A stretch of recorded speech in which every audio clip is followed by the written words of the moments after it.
Monsieur Ravier.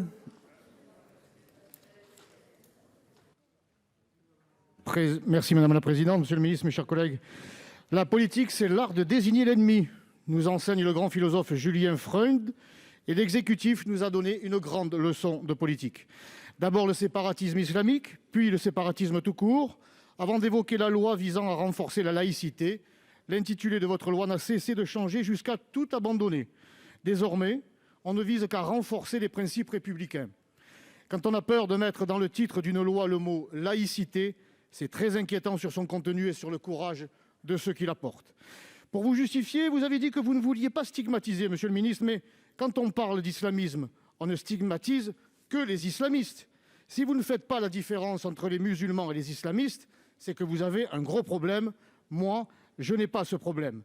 Je suis fier de stigmatiser les islamistes, de viser ceux qui arment les esprits des terroristes. Alors disons-le, oui, nous devons nous attaquer aux islamistes. Et pour ne pas stigmatiser justement les cultes, il faut désigner l'ennemi. En refusant de le nommer, vous vous attaquez aussi aux cultes catholiques, protestants ou juifs, qui sont très inquiets de votre texte. Moi, par cet amendement, je vous propose de désigner l'islamisme de manière très précise, par des critères objectifs, clairs et totalement légaux. L'islamisme se caractérise par son mépris de nos lois et de la dignité humaine. Il refuse toute liberté de conscience ou d'expression, combat notre démocratie, soutient clairement ou à demi-mot les actes terroristes, les appels à la haine contre les non-croyants. L'islamisme existe et le président de la République est allé plus loin en évoquant précisément les courants salafistes, wahhabistes ou issus des frères musulmans qui sont les plus virulents dans notre pays.